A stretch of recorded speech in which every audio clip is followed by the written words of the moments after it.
Friends, subscribe कीजिए the Maurya FT classes को, bell icon को प्रेस कीजिए कि जब भी मैं कोई नई वीडियो इस चैनल पे डालूं तो उसकी नोटिफिकेशन आपको मिल सके।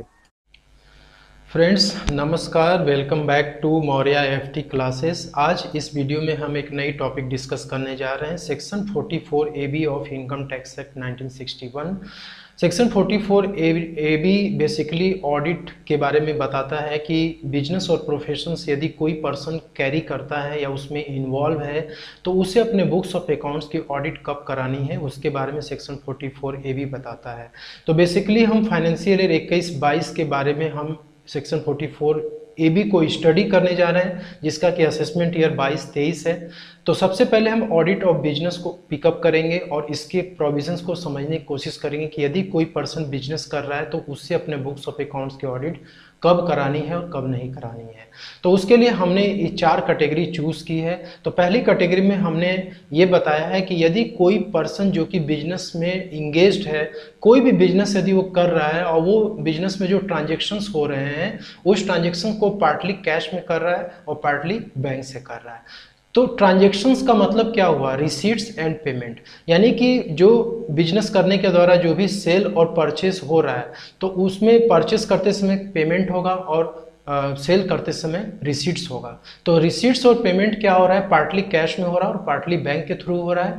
तो ऐसे पर्सन का यदि सेल्स और टर्नओवर यदि फाइनेंशियल ईयर में यानी 2021-22 में यदि वो 1 करोड़ के ऊपर क्रॉस करता है तो ऐसे पर्सन को ऑडिट कराने की आवश्यकता पड़ेगी। यदि 1 करोड़ से कम है तब कोई ज़रूरत नहीं है।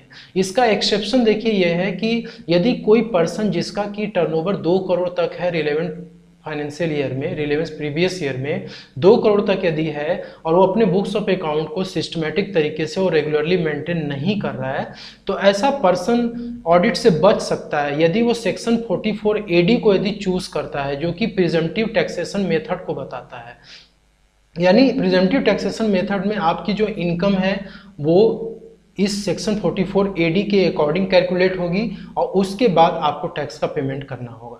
ठीक है, तो ऐसे पर्सन जिसका कि 2 करोड़ तक है उसे ऑडिट कराने की आवश्यकता नहीं है यदि वो प्रिजम्पटिव टैक्सेशन स्कीम को ऑप्ट करता है तब। सेकेंड नेचर ऑफ ट्रांजेक्शन है कि जो भी रिसीट्स ऑफ पेमेंट आपके हो रहे हैं बिजनेस में उसमें 95% जो रिसीट्स ऑफ पेमेंट है वो आप बैंक के थ्रू करते हो। ठीक है, it is done through bank.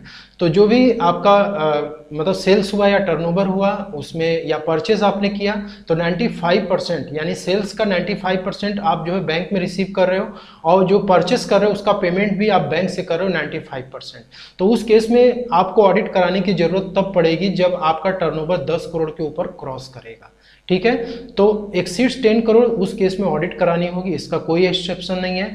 Third जो सिनारियो है कि यदि कोई एसएससी सेक्शन 44 AE में कवर्ड होता है। सेक्शन 44 AE का मतलब होता है कि ऐसा कोई एसएससी जो कि he is engaged in the business of plying, hiring और लीजिंग ऑफ गुड्स कैरेज और owned up to 10 goods carriage in the previous year.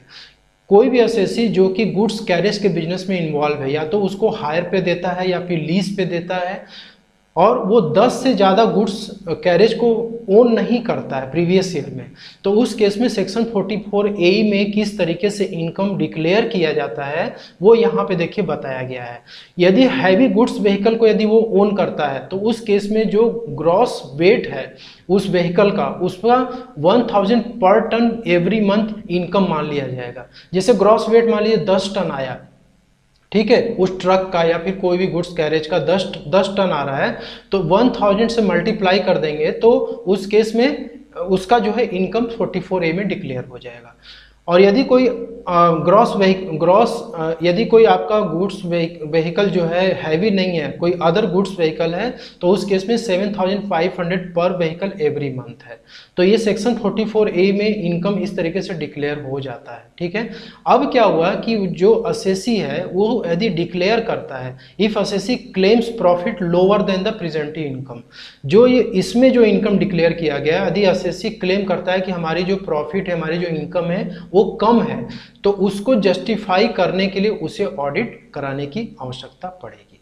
ठीक है। तो इस तरीके से ये तीनों सिनारियो में, तीनों नेचर ऑफ ट्रांजेक्शन्स में कब कब ऑडिट कराने की जरूरत है, तो यहाँ पे आपको प्रोविजंस को अच्छे से समझना पड़ेगा। अब हम बढ़ते हैं अपनी नेक्स्ट स्लाइड के ऊपर और हम फोर्थ पॉइंट को डिस्कस करें। सो फोर्थ पॉइंट में हम ये देख रहे हैं कि यदि कोई पर्सन जो कि बिजनेस, एलिजिबल बिजनेस को कैरी कर रहा है और रिलेवेंट प्रीवियस ईयर में उसका जो टर्नओवर है वो 2 करोड़ या उससे कम है, और ना केवल रिलेवेंट प्रीवियस ईयर में लेकिन उसके पहले भी उसका ये टर्नओवर कम है और उसने प्रिजम्पटिव टैक्सेशन स्कीम को ऑप्ट किया हुआ है in any earlier previous year.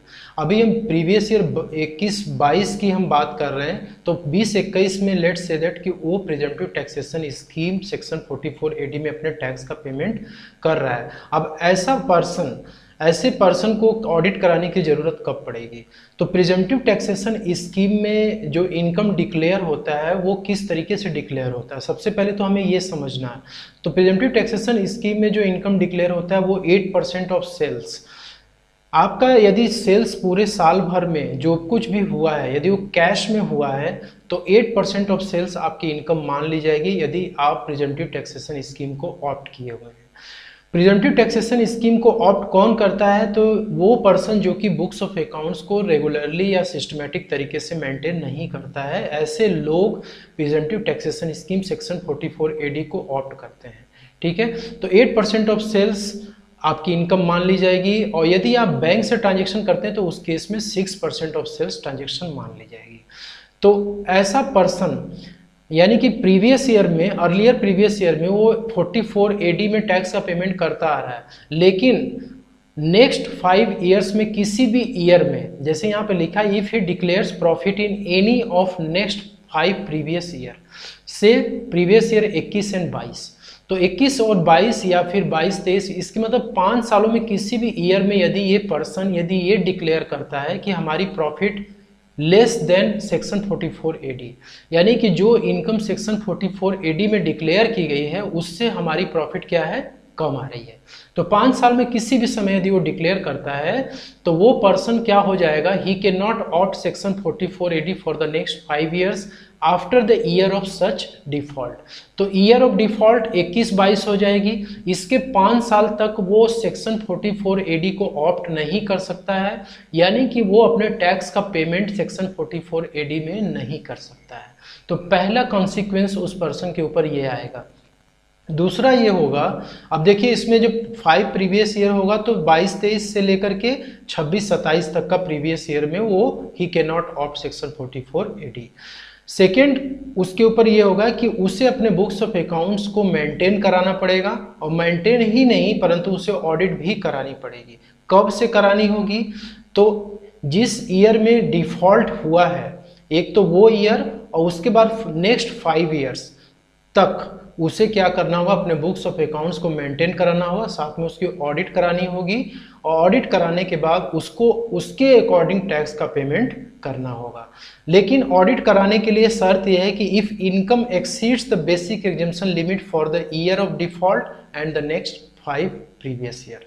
तो मान लीजिए कि ईयर ऑफ डिफॉल्ट में आपकी इनकम 2.5 लाख से ऊपर हो गई तो आपने ऑडिट करा ली, लेकिन किसी अगले 5 सालों में किसी भी साल में आपकी इनकम यदि 5 साल 2.5 लाख से अधिक कम हो जाती है तो उस केस में आपको ऑडिट कराने की जरूरत नहीं पड़ेगी।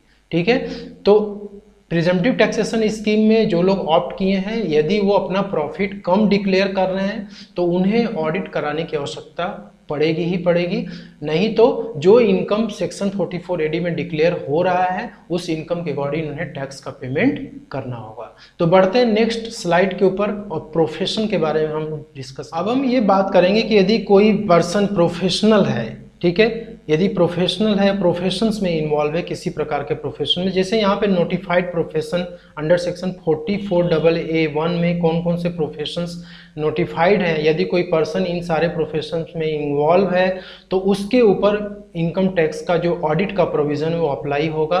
तो legal, medical, engineering, accountancy, architecture, interior decoration, technical consultancy etcetera, तो ये कुछ इनकम टैक्स में नोटिफाइड प्रोफेशंस हैं। यदि आप इसको कैरी करते हैं तो उस केस में आपको ऑडिट किस तरीके से करानी है उसके बारे में हम डिस्कस करने जा रहे हैं। तो 5th पॉइंट हमारा है कि पर्सन कैरिंग ऑन प्रोफेशन, यदि कोई पर्सन ये प्रोफेशन को कैरी कर रहा है और उसका gross receipts relevant previous year में यदि 50 लाख से एक्सीड करता करता है तो ऐसे पर्सन को ऑडिट कराने की जरूरत है। ठीक है फ्रेंड्स, तो आपका यदि टर्नओवर नहीं, ग्रॉस रिसीट्स बोल सकते हैं, तो यदि कोई लीगल, मेडिकल, इंजीनियरिंग में है, यदि 50 लाख के ऊपर उसका ग्रॉस रिसीट्स होता है तो उसे ऑडिट कराने की जरूरत है, अदरवाइज नीचे है तो नहीं कराने की जरूरत है। 6 पॉइंट है कि person carrying on profession and gross receipt less than 50 lakh rupees. तो यदि कोई पर्सन प्रोफेशनल्स है और उसका gross receipts relevant previous year में 50 लाख से अधिक कम है, तो उस केस में 50 लाख से कम है तो फिर वो क्या करेगा, वो सेक्शन 44 एडीए को ऑप्ट करेगा। वो बुक्स ऑफ अकाउंट्स मेंटेन नहीं करता है रेगुलरली या सिस्टमेटिकली, तो उस केस में वो क्या करेगा कि वो प्रिजेंटिव टैक्सेशन स्कीम प्रोफेशन के लिए सेक्शन 44 एडीए में कवर किया जाता है। तो सेक्शन 44 एडीए में जो प्रोफेशंस का जो इनकम होता है वो 50% ऑफ ग्रॉस रिसीट्स डिक्लेयर किया जाता है। ठीक है, तो यदि वो 50% को ही मान लेता है कि ये सही है तो उस केस में उसको ऑडिट कराने की जरूरत नहीं है, वो सेक्शन 44 एडी के अकॉर्डिंग अपना टैक्स का पेमेंट करेगा और रिटर्न फाइल कर देगा।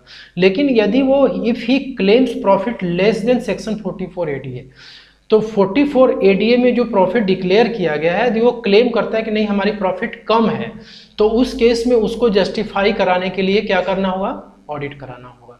तो इसमें है कि yes if income exceeds the basic exemption limit in the relevant previous year, यदि उसका इनकम रिलेवेंट प्रीवियस ईयर में यदि बेसिक एग्जेम्पशन लिमिट से यदि एक्सीड करता है तो उस केस में उसे ऑडिट करानी पड़ेगी और जो है अपना रिटर्न उसके अकॉर्डिंग फाइल करना होगा।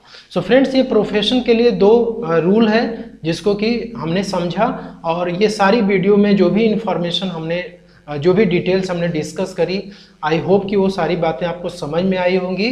और फ्रेंड्स, यदि आपको ये वीडियो अच्छी लगे तो लाइक शेयर जरूर करना, और चैनल पे नए हैं तो सब्सक्राइब जरूर करना। थैंक यू सो मच, नमस्कार।